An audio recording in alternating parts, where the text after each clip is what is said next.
shamelessly eating my sweater. Anyway, so I'm gonna start from reading from this. I don't know why. I was reading it yesterday and I just like it. So this is where I left off. I haven't read this before. The Eight of Cups. This is a black and white image of what the Eight of Cups looks like if you've never seen it. Okay. Minor Arcana, astrological correlation, Saturn in Pisces. Oh fart. Oh how far you have come, my love, on this journey toward what your heart desires. I'll turn the light on. Okay. Already so many of your imaginings have turned into realities. They are lined up here, all the dreams that you have crystallized. Yet there's a sense of an incomplete artwork. Yet a certain gloom descends upon all that stands before you, as if anticipating the completion of a jigsaw puzzle only to find that the final piece is missing. Ugh, that's the worst. So what will you do, my love? What will you do with the looming dissatisfaction that threatens your personal fulfillment? If only you could just be happy with this incompleteness. If only what you thought was the destination of your heart was the destination of your heart. Alas, you have reached the 8th cup. Did I start filming? Oh my gosh. The perceived abandonment of success and the return to the path of the soul. What happens when your heart is simply no longer in the same place? When you have emotionally moved on. I think it should have been when have you emotionally moved on.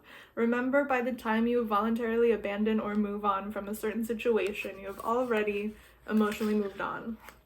Your soul has already begun to traverse what is beyond the horizon, even when you are actively resisting in your physical reality. Though the decision to move on from what dissatisfies you in your physical world is voluntary on the emotional level. My cat is scratching a little cardboard thingy. This is actually an involuntary process. Okay. Yeah, I'm gonna stop there. Like, ooh. Yeah, this is by Argus Kaleda, the Tarot and Astrology Handbook. I thought it was gonna be similar to Austin Kopic's book, which like doesn't seem to be coming out anytime soon, I guess. Just kidding. Anyway, so now the highly anticipated, long awaited, 234 on the timer. Okay. March 22nd, 2021, 3:01 p.m. Okay, so apparently the lesson I need to learn right now is how to stop second guessing myself when I cut somebody out of my life. Clearly, I'm experiencing the same problems again and again. Wasabi, what are you doing? Because I didn't learn the right lesson the first time. Okay, so part of why I liked Blue in the first place. Girl, do I need to take that from you? He's a boy. In the first place is because he liked me at the worst, like when I was going through my breakup with Pink and I felt so worthless and like no one would ever care about me the way he did. Oh my gosh. Which makes no sense because I'm amazing. But anyway, I was barely not showering at all, and he still said like the nicest things about me. Like, I remember he told me how pretty I looked one day, and I remember the day before I wore makeup and got a few compliments, and no one else had said anything that day, which doesn't seem like a huge deal, but it was nice. Yeah, like I wore makeup and everyone's like, you're so pretty, and then the next day I wasn't wearing makeup, and then he said, anyway, he didn't see me the day before. Where was I? Doesn't seem like a huge deal, but it was nice. And when I hurt my back, he carried me from the restaurant out to his car, and we parked far. So I guess after I got over Orange, I started thinking about these things. Oh my gosh, these Post-its are too big to cover just the name, so I have to remove it to read the rest. I was gonna cut them down to size, but I haven't. Okay, I started thinking that my hair is kind of messed up over there, so we're gonna move it over here. Much better. Okay, this is my dad's like trophies. I don't know what they're for, or medals. Anyway, so I started missing those things and missing Blue, but this time he wasn't like that. Ugh, so true. He wouldn't make the time for me and wouldn't tell me what was going on with him, and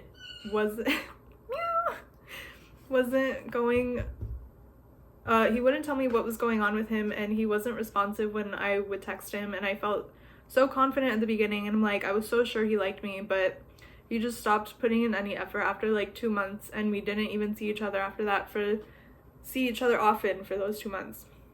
So he liked me at my worst, not really that bad. Just wasn't wearing makeup.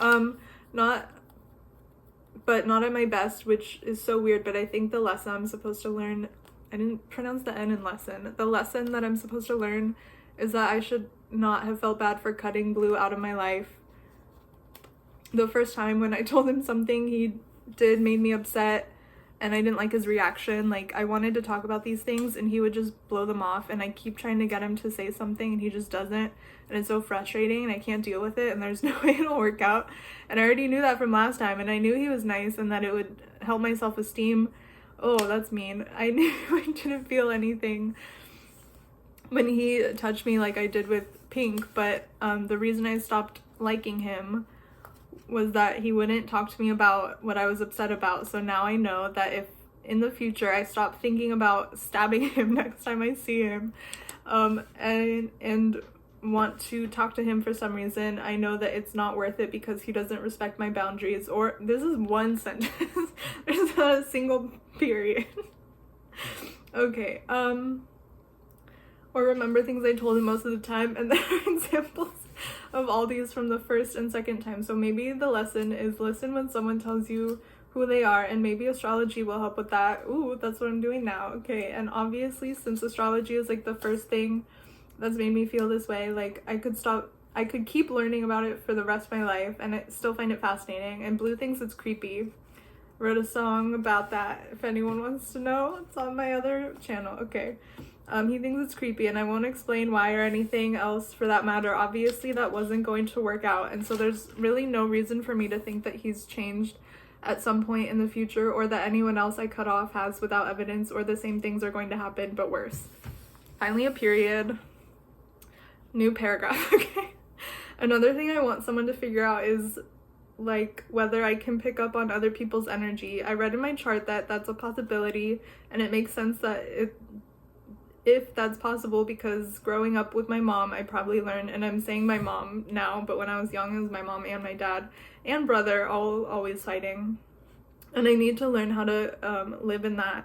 I needed to learn how to live in that, and so maybe before I was even conscious of it, I was picking up some physical or mental cues of how other people felt. I think this was about my Saturn in Pisces. Okay, physical or mental cues of how other people felt, because I didn't know I was doing it and I never learned to stop, and that's why when I'm by myself I don't really have a lot of energy to do things like clean. But with other people, there's also, I attribute that to Mars and Cancer in the 6th house. Anyway, things like clean, where was I? Oh my gosh, sorry besties. Okay, but with other people I can, because I don't know how to create my own energy. And yes, I know that's impossible, but I just don't know how to motivate myself because my own energy wasn't as important as other people's, and I guess mine feels neutral to me. So I just feel like I'm relaxed if I'm alone, even if I have a lot of anxiety and anger and sadness inside me. And I ignored my own feelings for so long that I can't even identify them at this point, and I need to figure out how to start learning how to do this. And I think a lot of meditation and yoga will help me learn how to be in my own body. And maybe there's another kind of green that would be better for me, like green instead of green. Okay, or vice versa. I don't remember. That's another thing I could look into. And going to the gym too will probably help, and once I get my leggings in the mail I can start going again. Oh, I ordered a bunch of leggings. I'm covering my face probably. Leggings in the mail, I can start going again, but in order to get a place where I can keep a routine. But anyway, I think maybe that's why astrology didn't really make sense to me until I started trying to feel my feelings. And this is frustrating too, because I feel like logically all of this makes sense to me, but I just can't bring myself to do these things every day for more than like a week, and that's ultimately what I don't know how to get over. And even in my chart, if you look at it with whole sign houses, I have Mars in the 6th house in Cancer, so the 6th house is exactly what I'm talking about. It's about daily routines. I almost stopped to like explain some of this. Okay, I'm glad I didn't. So the 6th house is exactly what I'm talking about. It's about daily routines, health, and work. So Mars, the stronger malefic for date charts, is obviously messing all of that up, and something I talked a lot about in therapy and I couldn't figure out. And sometimes I'll think back to things my mom did, like making cleaning a punishment and not helping us clean our room when we asked.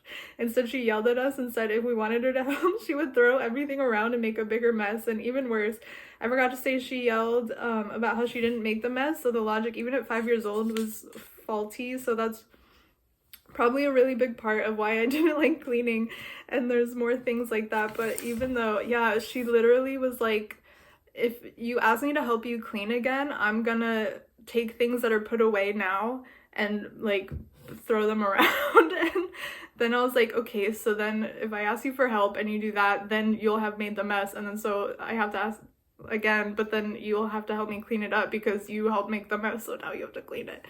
But I was like, I don't want to do that. I've realized that's probably why I feel hesitant to do these things, and I know that nothing is going to happen again. Okay.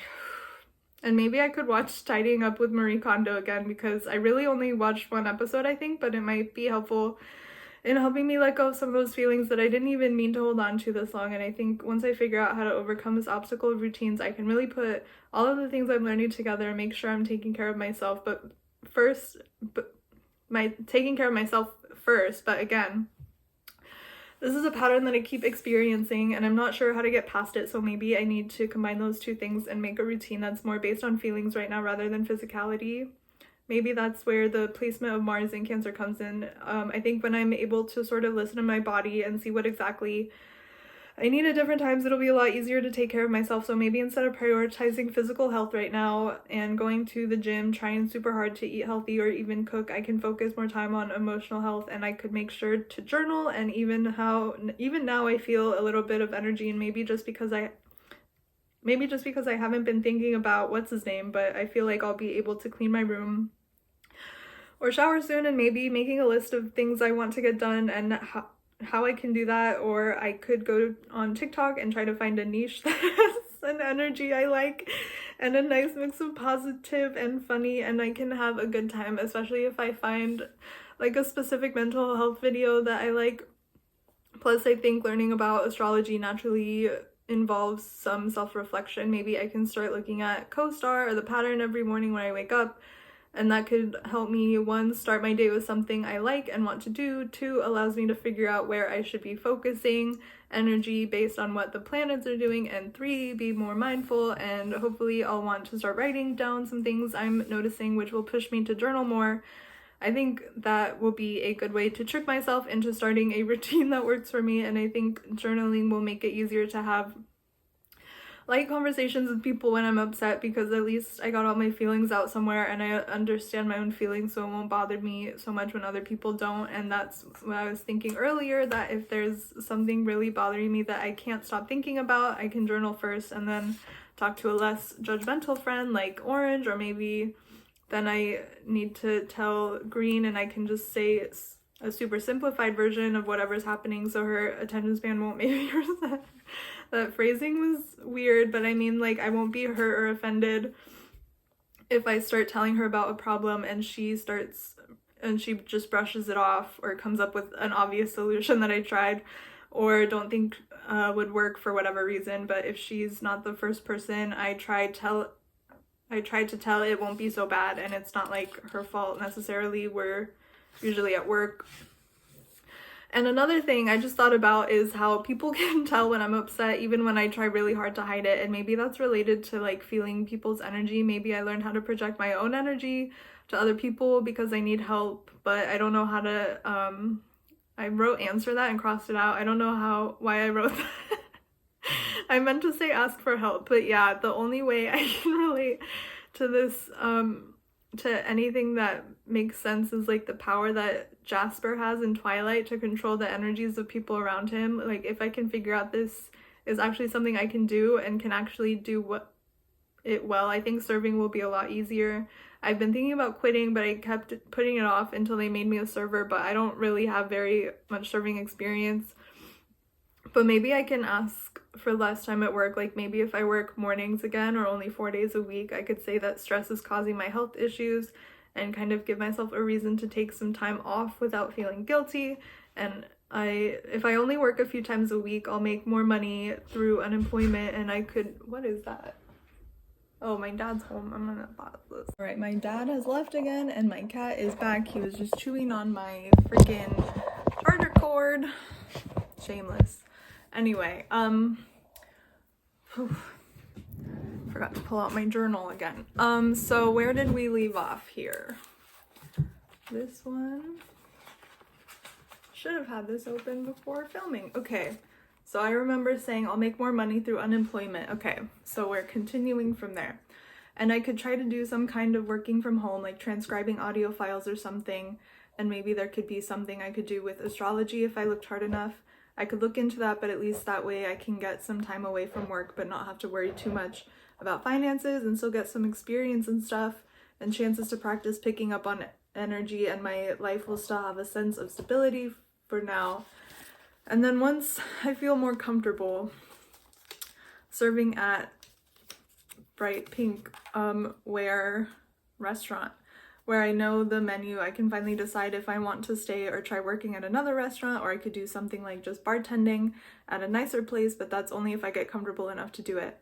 I also might decide I can't handle being a server at all and finally get the final push to quit and get another job, but I want to save a little bit more before I do that. So for now, I can just focus on making sure what's-his-face doesn't start popping in my brain and making me cry when I go back to yellow. Probably, oh, but if I go back, my boss probably wants to fire me because I just called out 3 days in a row. But other people have been doing crazy stuff like that too, and I'm sure he doesn't want to have to replace me, so I think I'll be okay in that respect, and my hand is cramping, so I'll stop for now. Okay. Well, I was about to... That's not the point of this. Okay, so I looked up the chart for that. It's Leo rising. We got the sun in Aries, so the sun is exalted in Aries, but it's also conjunct Chiron.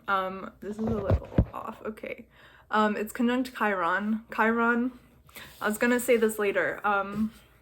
This is my Chiron book. I think it's kind of funny because Chiron is the wounded healer, and I lent this to my friend, and it's like, this is the best angle to show. It's all messed up now. So that's Chiron for you.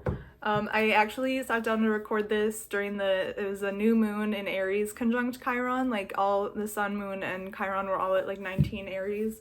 I sat down and I picked out the Chiron in Aries, and I was just like skimming through. I'm like, which part do I want to read? And it just like none of it was resonating, so I just like now I'll pick something else to read, and just nothing was working out. So I didn't do it, but now I am.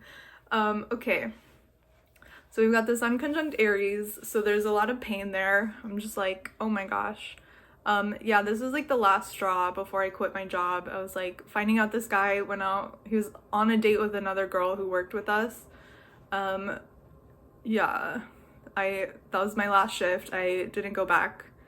So I was like really, I was really upset. We also still have Jupiter and Saturn in Aquarius. That's in the 7th house in this particular chart for this entry. Oh, and the sun's in the 9th house. So there was a lot of like talk about astrology, like using astrology to like help move on with things, and like talking about making money with astrology, which hopefully I can do with these videos someday. And then we have, let's see. Oh, Uranus conjunct the midheaven in Taurus. I did get a new video editor. I don't know if I'll be able to put the charts up, but I did tell you the time and date, so you can look it up if you want. We've got Uranus conjunct the midheaven in Taurus, and that was like a big change in my job because I quit. And also just like,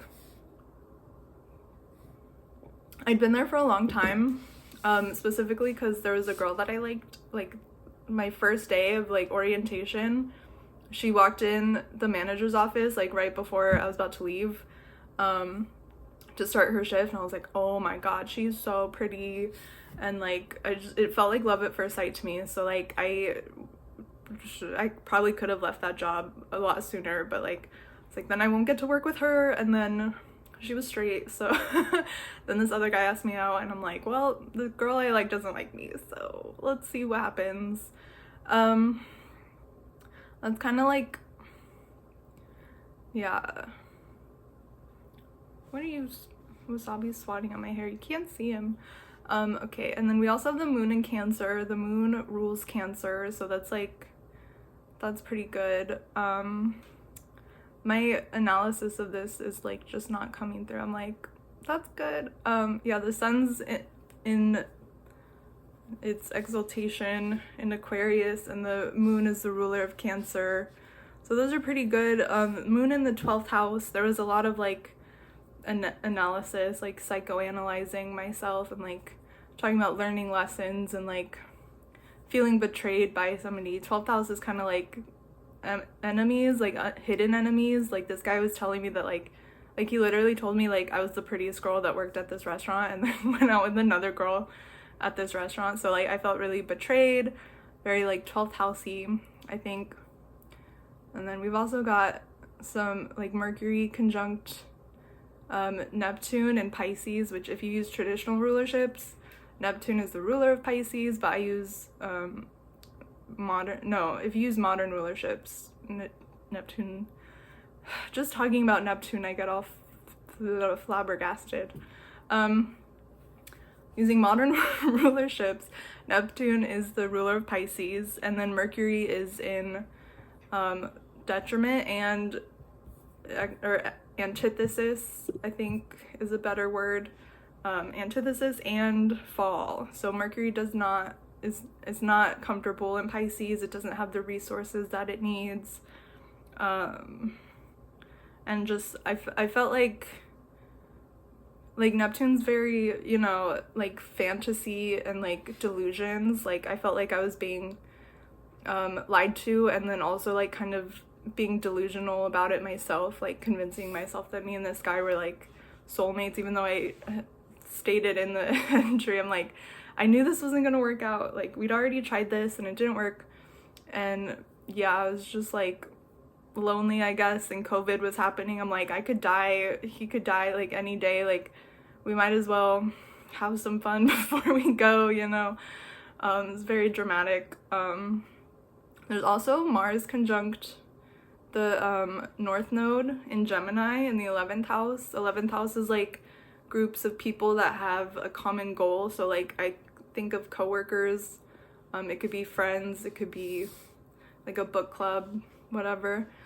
So like and Mars severs, and the North Node is also, I think, the North Node's where we gain things, and the South Node's where we lose things. So like Mars severs, and I like basically cut off everybody at that job after I quit. Like I don't think there's anybody that I still talk to from there,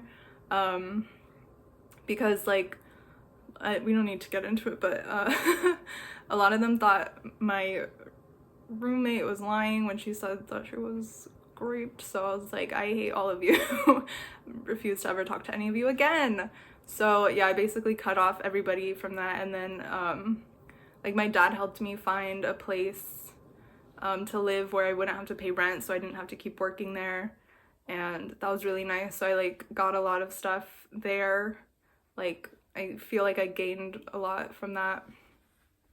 And I also, like, while I was living there, I went through a lot of my books and stuff, and I had like all my Harry Potter books. I was like, I don't want these anymore, and I gave them to my neighbors, and they had 2 kids. They're like, I was like, they can read them without J.K. Rowling making any more money. That's pretty cool, I guess. So I donated not just those books, but a bunch of other stuff too. That's like the one thing that comes to mind first. And then I also had like a Studio Ghibli. I saw an ad on Instagram for like a DVD box set with like all of the Studio Ghibli movies. I don't know how to pronounce it, sorry. Ghibli, I don't know. I think it's Ghibli.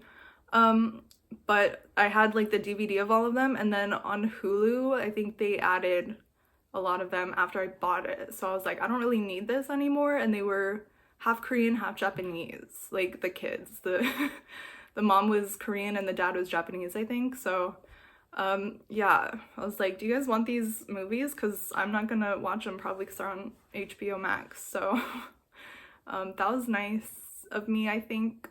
And I gave them some like Switch games that I never played and stuff. That was pretty cool. Let's see, what else is in this chart? The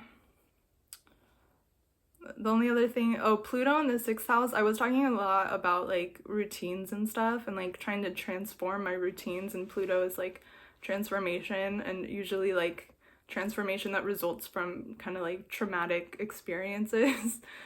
So that makes a lot of sense here. Yeah, I'm just gonna do a little tarot card pull really quick. I have this Cats Rule the Earth. I called it Cats Rule the World tarot before. Cats Rule the Earth. So I'll pull one card. That's my intention. If more than one comes out, who knows? I'll pull a card and then read it. So let's see. I'm gonna shuffle this way. Oh, look. Death on the bottom. Ooh, spooky.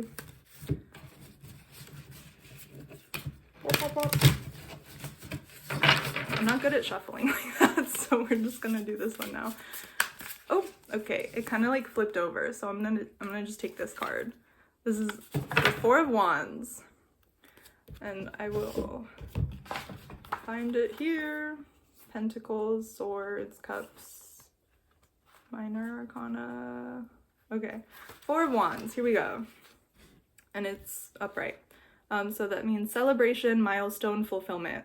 A joyous card that reflects a sense of completion. Perhaps you have finished a work project, a piece of art, or a home renovation. I finished this video, which I've been waiting to do for a long time. There's harmony and happiness, and possibly a new romance or home. I did just move. Rifts, that's one of the reasons the video took so long. Rifts may be healed and past errors left behind as you move into a happier phase. And then just for fun, the reverse message is more effort is necessary if the desired outcome is to be achieved. There may be conflict at home and instability at work or in a relationship, but that doesn't apply here. So, alrighty. Thanks for watching, and tune in next time to find out more. Bye. Wasabi says bye. Meow. Can you meow for them? He likes going, ah! He's not gonna do it. Okay, bye.